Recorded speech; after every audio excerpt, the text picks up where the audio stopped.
Hey, I'm Matt with 731woodworks.com. I want to show you my 2018 shop tour.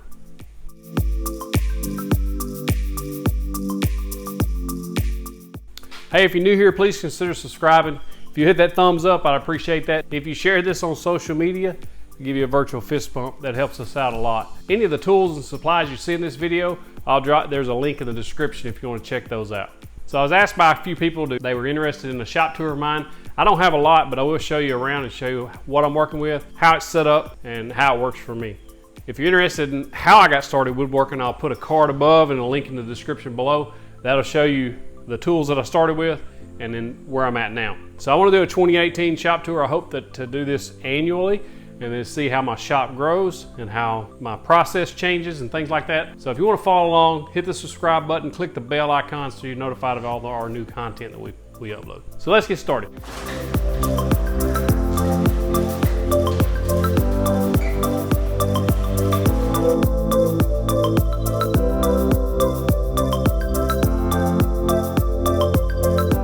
So as you can see, we're working out of a 2-car garage. This garage is 21 foot deep, about 21 foot wide. So it's a square shop. Starting off over here is where I start breaking down everything, is with the DeWalt miter saw. So this and the table saw is the workhorse of the shop. This is the DeWalt DWS 779 dual bevel sliding compound miter saw. It's a mouthful. Card above if you want to check out the review I did a while back. But this thing is a beast. I love it. It's a great saw. It goes 50 degrees one way, 60 degrees the other. I use this a lot. And it stays true. It's square, it cuts square. I've never had any issues with it at all.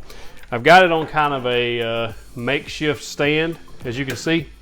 I just built this out of 2x material and then just some 1x's on each side to hold it up until I can build a proper miter station. I've been so busy with projects and things, I haven't actually dedicated time for a miter station, but that's coming soon. I want to build one along this wall, and it's sitting on a Craftsman toolbox where I keep a lot of tools and supplies. So in the corner beside the miter saw, I've got my trash can where I throw trash, and then you see the wheelbarrow here. That's where I throw my scraps, when they're little offcuts and stuff that I'm going to actually burn. So I throw my scraps in the wheelbarrow, and then I can wheel them around back to the burn pile when this thing is full. And then besides that are pieces I want to actually keep. So I'll throw them in that little bucket, and I never let that bucket get too full, because if I can keep everything if I don't watch myself, and I'll have a big mountain of junk. So I want to make sure I don't get too overloaded with there. So that's my keep pile, that's my burn pile, and that's just garbage. Let's check out this Craftsman toolbox and see what I got inside other than stickers. If you're on Instagram, you can hit me up for a sticker swap. Coming in on the top shelf, I got some stickers, some dual stickers. People send me more than one. I put those in there. A little bevel angle finder right here, and my couple of squares and my tape measure stay in there. So, and then of course I keep the extra sawdust in there as well. Go down one drawer. It's more of a type of a junk drawer. I got some big wrenches in there that I hardly ever use, and then some product manuals, things like that. In here I keep some sandpaper. I got this it's a Gator, I don't know even what you call it, but it's a little sander. It works really well for little edges and things. And some chalk, some Dremel bits. Keep my old drills in there. Those are the ones I started with, the one I was talking about that video below earlier. I keep these are bench dog painting caps. Check a look. So they go on top of the bench dog bench cookies. So if you're going to paint something, it keeps it up off the thing. It just comes to a tip like that. They work really well. Got this hand sander. That's what I use between coats of my finish. I'll put a new one on there every time, but that's 320 grit. Old palm sander that's old and I don't use it anymore. And then some dials in there, things like that. Bottom shelf, that's where I keep my Craig drawer slides, caulk gun, some belt sanding, and then some veneer edge banding. And then also that concealed hinge jig of the Craig is down there as well. I really like Craig stuff. I've got quite a bit of it, as you've probably seen in my videos. They make good quality stuff at really affordable prices. I highly recommend them, and they also stand behind their products. Which brings me to the Craig K5, which is just beside my miter saw.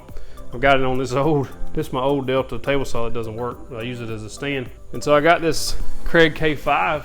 I bought it in April of 2017. This vise actually broke on me. It was still operational, but this top piece popped off. And every little while it kept popping off, and then this would come off. So I contacted Kreg a year and then like 2 months after I bought it and said, hey, this thing keeps popping off. Can you recommend what I should do to fix it? And they said, let us send you a new vise. So they sent me a new vise. It was one screw that holds it on from the back. Put that on there, rocking right along. That's pretty good customer service, I think. Brad nailer, rigid cordless router. Keep those up there because I don't really have a shelf for them, and it's easy to get there. That's a freezer. It works. I just don't use it. Keep my DeWalt dust extractor in the corner, leaf blower, because why not? I built this clamp rack quite some time ago. Some extra extension cords that I rarely use are down there. My gallon jug of Type Bond 2. Got my Swanson speed squares, a mallet and a couple of hammers. My Type Bond 2, a small bottle that I use. I do have my rigid impact and drill in there. And then some quick clamps. You get those at Walmart for like $2 a piece. Those things work really well. Got Bessie clamps. I've got Irwin clamps, and I've got Harbor Freight clamps. And then some more Bessie clamps. I like those a lot. Even those Harbor Freights, for the price you're giving for those 36-inch things, man, it's a good value, I think. So I bought some of those. My framing squares are up here. So there's quite a bit of stuff going on on this little rack. And I did put it on casters so I can move it around, but I don't ever move it around. I have a time or two, but not enough to justify the casters. But it's mobile if I need it to be. I built this flag for my brother. He just is yet to pick it up. That's why you see it in a lot of my videos. The happy sign come from Wayfair, I think. My wife ordered one. They sent 4. We contacted them and said, hey, you sent more than one? And they're like, just keep them. So we got a happy sign. Then I built the blue line flag. There's a video on that one. If you want to check that out, I'll drop a card above. So let's move on around the shop. Over here, we got my paint storage area. So this is where I keep my paints and stains and clear coats. I've got my daughter drew this for me for the shop, and then she made that as an art project and was going to throw it away, and I said, I want it. So I put it in here because I liked it. We got different clear coats and things. In the drawers, I got my Rockler tabletop fasteners. There's actually a Win rotary tool I keep in there, and there's a video on that if you'd like to check that out. I keep some odds and end bolts and things in there as well. And the second drawer is paint supplies, and then the third drawer is some more fasteners and nails and things like that. And then the bottom 2 I don't use. So coming over here, I got these Harbor Freight 5-foot clamps in here, 60-inch clamps. I use those pretty regularly. They work really well. They are a little flimsy. If there's a video on YouTube, a guy inserts some wood strips in there, and it really makes them a lot more rigid. Any of my offcut sheet goods I put over here that are big enough to use for drawers and different things, so I keep those around. This is a shop heater, a patio heater that I've used.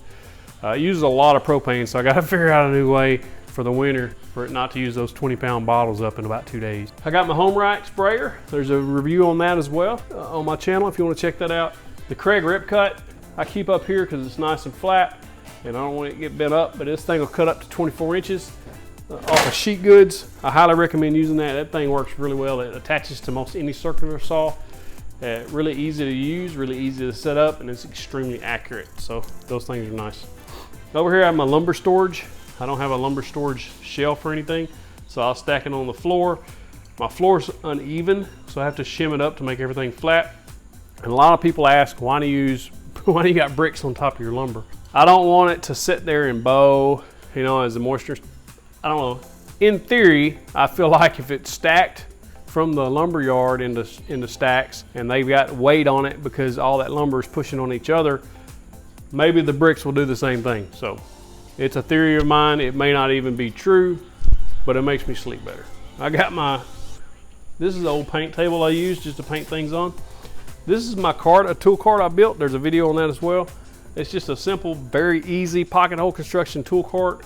I keep my DeWalt DW735X on the top. On the bottom, I keep different things like my circular saw, belt sander, jigsaw, wind planer, you know, just odd and end things. It's on casters, so it's very mobile as well. Keep that thing there. It's out of the way, and I can just roll it over there and roll it out when I need it. Heart of the workshop's going to be the table saw and the workbench. This is my Delta DW. It's not a DeWalt. This is my DeWalt 36725 table saw. There we go. It's I did a video review on this as well. This is a beast of a table saw for the price. I have no complaints, not one. I love the fence. It stays true and square. I just love it. The only thing I've changed on it is I put a zero clearance insert in there. You can get those. There's a guy on Instagram named Got Wood Woodshop. Got G-O-T Wood Woodshop. He also has an Etsy store, like $25 shipped for that. It's made out of MDF. Works great. If you don't have that, what happens is little chunks of wood goes down in there, gets hung up in the dust collection. It also would jam the blade up. It's just easier to have that. Let's go check out the workbench. So this is my workbench. I built this as well. I have not done a video on that. It's a very simple build. Nothing to it. It's just a shelf on the bottom, and it's basically built like that, except for it's stationary. Craftsman toolbox over here, wrenches, sockets, different things like that. Nothing special in there. And then coming around, I got the top to that where I keep my miter saw. I got the top to that box under here. And that's where I keep my drill bits and things. Let's check that out. So on this side, I keep my drivers and my Allen wrenches, whether it be, you know, Star drivers or Craig drivers, different things. Soapstone, if you ever work with metal, get a little soapstone there. And then my drill bits and things are in that drawer. Top drawer I don't use much, but there are a few odds and ends and junk in there. I don't even use this thing. I think it's a waste of space. Brad nails are go in this drawer. In this drawer I got this thing that doesn't work. I don't even know why I bought it. It's junk. Left it in there though. Some more brad nails, some wrenches, a couple of cheap Craftsman. I think they're Craftsman or Stanley. I don't know. Cheap. They may not even be name brand. Cheap chisels. And then on the bottom drawer, router bits, some more bench cookies, some bolts, some more drivers, and then some screws and things. This is where I keep all my Craig screws. I got a video about this Fat Max organizer. This thing works really well for your Craig screws. I got all sizes in there, 2.5s, 2s, 1.25 inch, and then some star drive regular screws in different sizes things. This thing, and then the Craig plugs in the back. Thing works really well. I like having it here. It's very convenient. So really that's about it. I mean, it's a small shop. I don't have a whole lot of tools that I'm working with, but I am upgrading constantly and always looking for the next tool. I think that's part of woodworking. You're always wanting something else. So that's a look around the shop. The only thing I didn't mention, I think, was my rigid shop vac. I have one of those. My next major purchase is going to be a jointer. I want to I want to build a jointer bench and then buy a jointer.